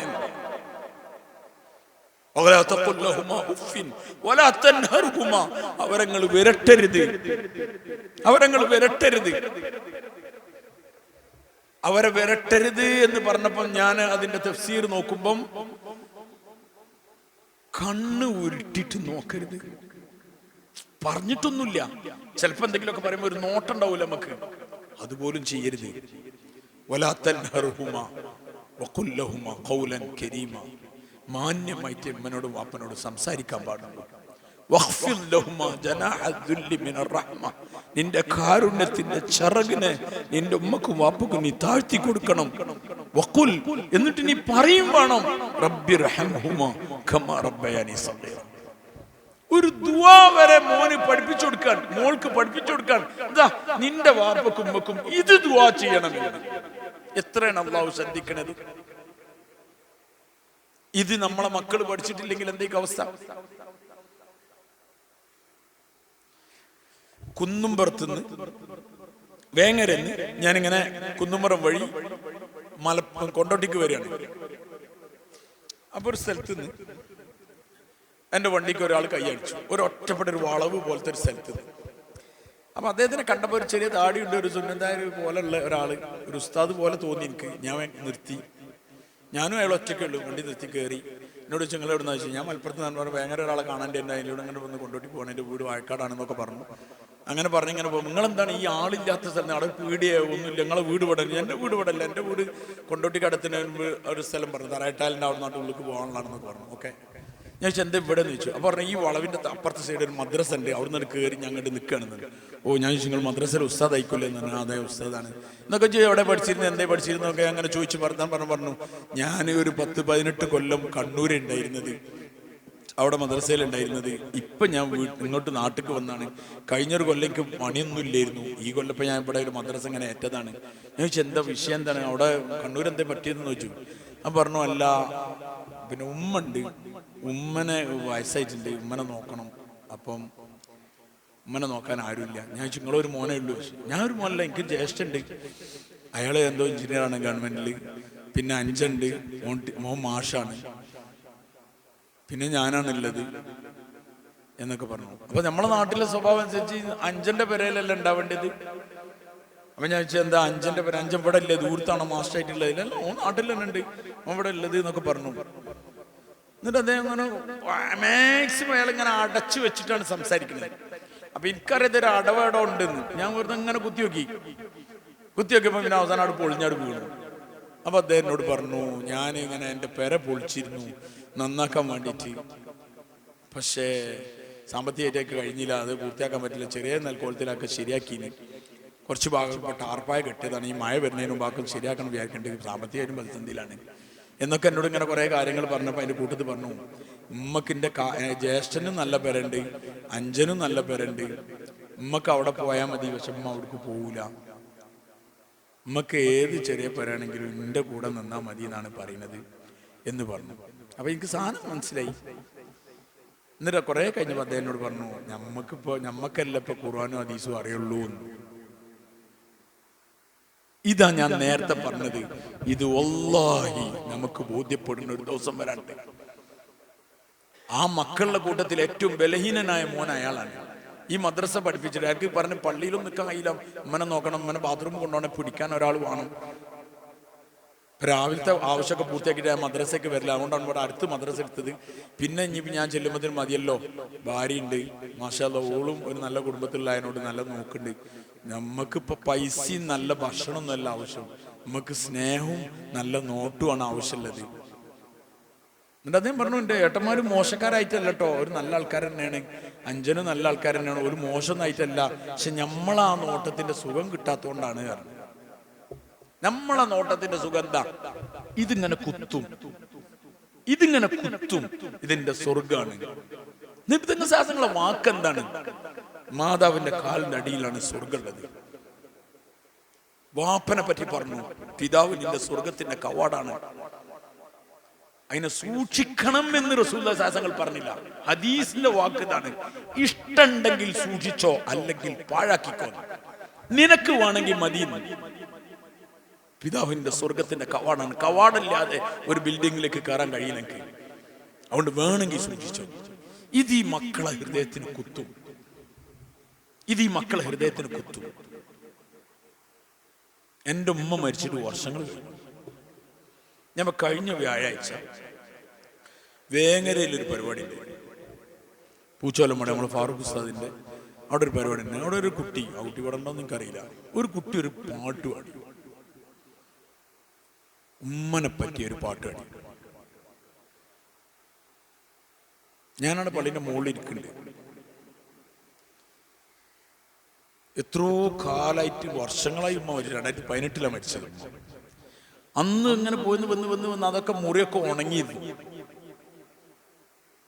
ഈ കുട്ടിന്റെ പാട്ട് എന്ന് പറഞ്ഞാൽ എന്താ കുട്ടി പാടുന്ന, മുമ്പ് ഇവിടെ നദീർ ഉസ്താദ് അദ്ദേഹം പറയുന്നു, അറബി പാട്ടൊക്കെ ഉണ്ടാക്കി ആ പാട്ട് കേട്ടാ പറയും നിങ്ങൾ അറബി പ്രസംഗം എഴുതുന്നു, അടുക്ക് 2 വരച്ചിട്ട് ഇങ്ങനെ പാടുകയാണെന്ന്. അതേപോലെ ഇങ്ങനെ ഒരു പ്രസംഗം എഴുതിയ പോലെയാണ് ആ കുട്ടിന്റെ പാട്ട്. ഞാൻ രാവിലെ ഉറങ്ങിയിരുന്നു, ഉമ്മ വിളിക്കുന്നു വിചാരിച്ച ഉറങ്ങിയിരുന്നു, ഉമ്മ വിളിച്ചില്ല, ആൾക്കാർ കരയുന്നതാണ് കേട്ടത്. ഞാൻ നോക്കുമ്പം എൻ്റെ ഉമ്മനെ ആൾക്കാർ വെള്ള തുണി കൊണ്ട് പൊതിച്ചിട്ടുണ്ട്, കുറച്ച് സ്ത്രീകളൊക്കെ അടിയുന്നു, ഖുർആൻ ഓതുന്നു. ഇതൊക്കെ ഈ പാട്ടിലുള്ളതാണ്. ആ ഫുൾ ഡീറ്റെയിൽ ഒരു ഉമ്മ മരിച്ചില്ലേ. ആൾക്കാർ കവർ പെട്ടിയിലാക്കി ഉമ്മനെ കൊണ്ടുപോണ്ട്, വാപ്പന്നെ കൂട്ടിപ്പിടിച്ച് മുത്തം വെക്കുന്നുണ്ട്, കരയുണ്ട് എന്നൊക്കെ പറഞ്ഞു. സത്യത്തിൽ എന്താണ് പറഞ്ഞാല് കുറേ കൊല്ലായിട്ട് ഞാനിങ്ങനെ അതിന്റെ മുകളിൽ ഇങ്ങനെ മണ്ണിട്ട് ഇങ്ങനെ മൂടി വെച്ച ആ സാധനം രണ്ടാമത് പൊന്തി. ഉമ്മ എന്ന് കേൾക്കുമ്പോ എപ്പോഴും നമുക്ക് പേടിയാണ്. കാരണം നമ്മളൊക്കെ ഈ കോലത്തിലെത്താൻ ആ അമ്മിയ വാപ്പിയാണല്ലോ കാരണക്കാരൻ. അമ്മിയ വാപ്പിയാണല്ലോ കാരണക്കാരൻ. എന്നെ മദ്രസയെ കൊണ്ടാക്കണതിന്റെ തലേ ദിവസം എൻ്റെ വലിയ അമ്മായി എന്നുണ്ടെങ്കിലും പാനക്കാൾ എത്ര വയസ്സുണ്ട്, ആ അമ്മായിക്ക് എൻ്റെ ഉപ്പാൻ്റെ വയസ്സുള്ള മോനുണ്ട്. ആ അമ്മായി എന്നിട്ട് പറഞ്ഞു, ഇവനെ കുറച്ചുകൂടി പഠിക്കാൻ ഒരൊറ്റ മോനെ ഉള്ളൂ, ഇവനെ കുറച്ചുകൂടി പഠിപ്പിച്ചിട്ട് കൊണ്ടുപോയാൽ മതിയല്ലോ എന്നല്ല. ആ ഉപ്പ പറഞ്ഞു, ഞാൻ അവനെ നിർബന്ധിച്ചിട്ടൊന്നുമില്ല, അവനക്ക് പോവാൻ എനിക്ക് പോകണമെന്ന് ചോദിച്ചിട്ടുണ്ട്. നിങ്ങൾക്ക് പോകണമെന്ന് ചോദിച്ചു. എന്നിട്ട് ഉപ്പ പറഞ്ഞു, വാഴക്കാട് പഞ്ചായത്തിൽ ഒരു അത്യാവശ്യം മാർക്ക് വാങ്ങിയ ആളാണ് ഞാൻ SLC-യിൽ. പക്ഷേ എനിക്ക് അതുകൊണ്ട് വലിയ കാര്യമുണ്ടെന്ന് എനിക്ക് തോന്നിയിട്ടില്ല. കാര്യം ഉണ്ടായാലും ഇതായിരിക്കും. അന്ന് പറഞ്ഞതാണ്. ഞാൻ പോരുന്നതിന്റെ തലേ ദിവസം മഞ്ചേരി വട്ടക്കോടുക്ക് പോരുന്നതിന് ഞാൻ നിങ്ങളോട് പറഞ്ഞത് എന്താണ് പറഞ്ഞാൽ, നമ്മളെ മക്കൾക്ക് ദീൻ കൊടുത്തില്ലെങ്കിൽ ഒരു നമ്മളെ ഹലാലെ തീറ്റിക്കൊടുക്കും. ചിലപ്പോ 20,000 റുപ്യക്ക് വരെ ഒരു ശമ്പളം ഉണ്ടാകാം, കുഴപ്പമൊന്നും ഉണ്ടാവില്ല, അത് ഹലാലേക്കും. നമ്മളെ മറ്റേ മോനിക്ക് ചിലപ്പോൾ 75,000, 80,000, 90,000, 1-10 ഒക്കെ ഉണ്ടാവും. പക്ഷെ അത് ചിലപ്പോൾ തിന്നാല് നിങ്ങൾ നരകത്ത് കിടക്കേണ്ടി വരും. ഇന്നാർക്കും അത് നോട്ടൊന്നുമില്ല. അതുകൊണ്ട് രക്ഷിതാക്കളോട് എനിക്ക് പറയാനുള്ളത്, ഭൗതികമായി ഒരു നഷ്ടവും അവർക്ക് ഉണ്ടാവില്ല, ഒരു നഷ്ടം ഉണ്ടാവില്ല. ദീൻ പഠിച്ചതിന്റെ പേരിൽ നഷ്ടം ഉണ്ടാവും നിങ്ങൾ ചിന്തിക്കുക ചെയ്യരുത്. അള്ളാഹുവിന്റെ ദീൻ പഠിച്ചതിന്റെ പേരിൽ എന്തിനാണ് അവനെ നഷ്ടപ്പെടുത്തുന്നത്? അള്ളാഹ്ക്ക് വേണ്ടി നമ്മൾ പണിയെടുക്കുകയാണെങ്കിൽ നമ്മൾ അള്ളാഹു ഇങ്ങനെ കൊണ്ട് നടക്കും. നമ്മളെ കൊണ്ട് അള്ളാഹു വലിയ വലിയ പണികൾ എടുപ്പിക്കും. അതുകൊണ്ട് ഉറച്ചായിരിക്കണം ചെയ്യേണ്ടത്. സംശയിച്ച് ചെയ്താൽ നടക്കൂല. ഒരു ചെടി അത് കുഴിച്ചിടുമ്പോ ഇവിടെ തൽക്കാലം കുഴിച്ചിടാ, കുറച്ച് കഴിഞ്ഞിട്ട് പിരിച്ചു കുഴിച്ചിടാന്ന് വിചാരിച്ചാൽ പിന്നെ അത് വളർന്നിട്ട് കാര്യമില്ല. അതവിടെ ഉണ്ടാവും. അങ്ങനത്തെ ഒരു സ്ഥലത്ത് കുട്ടിനെ കുഴിച്ചിടുക. നമ്മളൊരു ചെടിയാണിത്, ഇത് വളരട്ടെ, പന്തലിക്കട്ടെ, കായ്ക്കനികൾ ഉണ്ടാവട്ടെ, നമുക്കും തിന്നാം, സമൂഹത്തിന് തിന്നാം. ലോകത്തിന് ഉപകാരമുള്ള മനുഷ്യരാണ് ഈ കൊടുക്കുന്നത്. ലോകത്തിന് ഉപകാരമുള്ള മനുഷ്യർ എത്രയോമാര്, എത്രയോ ആപ്പാര് നമ്മളൊക്കെ കൈ പിടിച്ചിട്ട് പറയും, എന്റെ മോൻ രക്ഷപ്പെട്ടത് മാഷാ അല്ലാഹ് നിങ്ങളെ കൂടെ കൂടിയിട്ടാണ്. ആ അമ്മന്റെ കണ്ണീര് ഒപ്പി മകൻ, വാപ്പന്റെ കണ്ണീരൊപ്പി. എന്റെ അമ്മക്കും വാപ്പക്കും മാത്രമല്ല, അല്ലെങ്കിൽ ഈ ഇരിക്കണ ഉസ്താമാരുടെ അമ്മക്കും വാപ്പക്കും മാത്രമല്ല, നമ്മൾ ഈ ഉമ്മത്തിന് കൊടുക്കുകയാണ്. നാളെ മശ്റയിൽ നബിമാരെ പോലെ ആൾക്കാരെ കൂട്ടിട്ട് വരണം. അതുകൊണ്ട് ഒന്നും ആലോചിക്കണ്ട. ഇനി നിങ്ങൾ ദീനിന്റെ വഴിയല്ലാത്ത വേറെ വഴി തെരഞ്ഞെടുത്താൽ നിങ്ങൾ നിങ്ങളുടെ നാശത്തിന്റെ കുഴി തോണ്ടി എന്നല്ലാതെ എനിക്ക് വേറൊന്നും നിങ്ങളോട് പറയാനില്ല. ഇനി വരാൻ പോണ കാലം അതാണ്. ഏത് മക്കളെ നമുക്ക് വിശ്വസിക്കാൻ പറ്റുക? ഓരോ ദിവസവും വേണ്ടാത്തരങ്ങൾ നാട്ടിൽ ഇങ്ങനെ വ്യാപിച്ചുകൊണ്ടിരിക്കാൻ. ഉമ്മനി വാപ്പനി വില വെക്കാത്ത നാടായി. ചില വാപ്പാരൊക്കെ നമ്മളോട് വന്ന് പറയണം, നിങ്ങളൊന്ന് ഓനെ കാണുമ്പോ ഒന്ന് പറയണട്ടോ. എന്നിട്ട് പോകുമ്പോ പിന്നെ തിരിച്ചു വന്നിട്ട് പറയണേ, ഞാൻ പറഞ്ഞാന്ന് പറയണ്ടട്ടോ. ഇതൊന്നും നിങ്ങൾ കേൾക്കില്ല. ഞാൻ പറഞ്ഞാന്ന് പറയണ്ടട്ടോ. എന്തുകൊണ്ടാണ് ആ വാപ്പ രണ്ടാമത് വന്ന് ഞാൻ പറഞ്ഞാന്ന് പറയണ്ടെന്ന് പറയാൻ കാരണം എന്താ? വാപ്പനെ കണ്ടിരുന്നു, വാപ്പ എങ്ങനെ പറഞ്ഞു പറഞ്ഞാൽ പിന്നെ ആ വാപ്പക്ക് വീട്ടിൽ എന്തുണ്ടാവില്ല? ഇതിനാണോ നിങ്ങളെ മക്കളെ നിങ്ങൾ ഭൗതികമായി അള്ളാഹി ആഖിറും ഇല്ലാതെ പഠിപ്പിക്കണത്? അങ്ങനെയാണെങ്കിൽ നിങ്ങൾ തന്നെ പഠിപ്പിക്കുക, നിങ്ങൾ തന്നെ അനുഭവിക്കുക എന്നല്ലാതെ അതിന്റെ അപ്പുറത്തേക്ക് എന്താ പറയാ? അതുകൊണ്ട് ഇവിടുന്ന് ഇറങ്ങുന്നതിന് മുമ്പ് സ്വന്തത്തിന് ഉമ്മാരോട് ഞാൻ പറഞ്ഞത്, വാപ്പാരോടെയാണ് ഞാൻ പറഞ്ഞത്, ഒന്നുമില്ലെങ്കിലും കുഴപ്പമില്ല, നിങ്ങൾ വയസ്സാവുമ്പോഴെങ്കിൽ നിങ്ങളെ കൈ പിടിക്കാൻ, ഒരു സ്നേഹത്തോടെ ചേർത്ത് വെക്കാൻ ഈ മക്കൾ ഉണ്ടാവും. ഞങ്ങൾക്ക് എന്ത് പോയാലും കുഴപ്പമില്ല. ദീനുണ്ടെങ്കിൽ അതിൽ നിന്നൊരും. 4 മക്കളുണ്ട് സൗദി അറേബ്യയിൽ. ഒരാളെ എന്നിട്ട് അവരിൽ 2 ആൾക്കാരെന്നെ വിളിച്ചു, മഷൂർ ചെയ്തു. വാപ്പനോട് അങ്ങോട്ട് വരാൻ പറഞ്ഞിട്ട് പോരില്ല. കാരണം അവിടുത്തെ ഈ കട്ടൻ ചായ, ഈ പീടിയൊന്നും അവിടെ ഉണ്ടാവില്ല. എവിടെ ലൂറിസ്കാരം കഴിഞ്ഞ് സുബീസ്കാരം കഴിഞ്ഞ ഒരു ചായപ്പീടിയൊക്കെ ഒരു ചായയൊക്കെ കുടിച്ചിട്ട് ഒരു വാപ്പയാണ്. അയാൾക്ക് വേറെ നിങ്ങളെ റിയാലും ഡോളറൊന്നും വേണ്ട. അതുകൊണ്ട് ഉമ്മ മരിച്ചു, വാപ്പന അങ്ങോട്ട് കൊണ്ടുവന്ന് നോക്കിയിട്ട് ആകെ ഒരു 2 മാസം നടന്നിട്ട് അയാൾ ജയിലിലിട്ട് മരിഞ്ഞു. അയാൾ നാട്ടിൽ കൊണ്ടു. വാപ്പനെ നോക്കാൻ ആളില്ല. അവസാനം ആ 2 മക്കള് എന്നെ വിളിച്ചു, എന്താ ഞങ്ങൾ കാട്ടുക, വാപ്പ വരണമില്ല, ഞങ്ങളാണ് ഇവിടെ ജോലി, മക്കളൊക്കെ ഇവിടെ ഉണ്ട് അറിയും. ഞാൻ പറഞ്ഞു സ്വർഗത്തേക്ക് പോണം, ഇങ്ങോട്ട് പോരുകയാണ്. അതിൽ മൂത്ത മോൻ പറഞ്ഞു ഞാൻ ഒന്നും നോക്കില്ല, ഞാൻ പോരാണ്. അയാൾ 4 വർഷങ്ങളായിട്ടടല്ലേ മക്കളും കുട്ടികളൊക്കെ കൂട്ടിക്കൊണ്ടുവന്ന് ഇവിടെ വാപ്പനെ നോക്കുകയാണ്. ഇത് ഉള്ളിൽ ദീനുണ്ടായിട്ടാണ്, ഇല്ലെങ്കിൽ ഇത് നടക്കൂല. ഇല്ലെങ്കിൽ ഒരു സെർവന്റിന് പൈസ അയച്ചു കൊടുത്തിട്ട് ആരെങ്ങനെ നോക്കണ്ടോ? അതുകൊണ്ട് നമുക്ക് ഉപകാരപ്പെടുന്ന ദിവസം ദുനിയാവിലും നാളെ ആഖിറത്തിൽ ഈ മക്കൾ പറയും, എൻ്റെ വാപ്പയാണ് എന്നെ ഈ വഴിയിലെത്തിക്കാൻ കാരണാക്കിയത്, എൻ്റെ ഉമ്മയാണ് എന്നെ മദ്രസയിൽ എത്തിച്ചത്, ഞാൻ പഠിക്കുന്ന കാലത്ത് എന്നെ സഹായിച്ചതും എന്നെ വളർത്തിയതും എനിക്ക് സപ്പോർട്ട് എൻ്റെ ഉമ്മി വാപ്പിയായിരുന്നു, അല്ല എൻ്റെ വല്യാപ്പയായിരുന്നു. അതുകൊണ്ട് പടച്ചോനെ ഓരോ നരകത്തിട്ട് കിട്ടില്ല, വേറെ പരിപാടിയില്ല, ഞങ്ങൾക്കും പോണ്ട എന്നാ സ്വർഗത്തിക്ക്. അല്ലാഹു തആല ഈ മക്കളുടെ ശുപാർശയിൽ നമ്മളെ രക്ഷപ്പെടുത്തും. അതുകൊണ്ട് കൂടുതലൊന്നും പറയേണ്ട ആവശ്യമില്ല. നിങ്ങൾ ദുനിയാവുക്ക് നോക്കിയാൽ മതി, ഒരു സമാധാനം ഉണ്ടാവില്ല. മക്കളെ പറ്റി എല്ലാവരും ബേജാറിലുള്ളത്. മക്കളെ ഇൽമിന്റെ വഴിയിൽ നിങ്ങൾ നിലനിർത്തി ഒരു ഖുർആൻ പഠിക്കട്ടെ, ഒരു അള്ളാനെ പഠിക്കട്ടെ. അവർ കത്തിജ്വലിക്കുന്ന നരകത്തിന്റെ തീനാളങ്ങളിലേക്ക് പോകുന്ന മനുഷ്യരെ കൈ പിടിച്ചിട്ട് ഒരു സ്വർഗത്തേക്ക് കൊണ്ടുവരട്ടെ. എത്രയോ ഉമ്മാരും വാപ്പാരും രക്ഷപ്പെടട്ടെ നമ്മളെ മക്കളെ കൊണ്ട്. അതിന് നമ്മളെ മക്കളെ അള്ളാഹ് കൊടുക്കി, നമ്മളെ മക്കളെ അള്ളാഹ് കൊടുക്കി. കൊടുക്കൂലേ? ഇൻഷാ അല്ലാഹ്. നിങ്ങൾക്കൊരു ജീവനില്ലല്ലോ, കൊടുക്കൂലേ? മക്കളെ നിങ്ങൾ റെഡിയല്ലേ? മാഷാ അല്ലാഹ്, അള്ളാഹ് കബൂലാക്കുമാറാവട്ടെ. മക്കളെ, ദുനിയാവിന്റെ അവസ്ഥകളിൽ പല ആൾക്കാരും നിങ്ങൾ കാണുന്നുണ്ടാവും. ഓ അങ്ങനെയാണ്, ഓ അങ്ങനെയാണ്, ഓ കച്ചവടമാണ്, ഓ ചപ്പാട് ചവറാണ്. അതൊക്കെ അതിലേക്ക് എത്തുമ്പോഴാണ് അതിന്റെ കഷ്ടപ്പാടൊക്കെ അറിയാം. നിങ്ങളത്ര സുഖമുള്ള വേറൊരാളും ഉണ്ടാവില്ല. ഇതിന്റെ കൂട്ടത്തിൽ ഒരു കാര്യം കൂടി പറഞ്ഞ് ഞാൻ നിർത്തിയാണ്, എന്റെ സമയമായി. എപ്പോഴും നബി തങ്ങൾ ശാസനങ്ങൾ ഒരു ഹദീസ് ഉണ്ട്,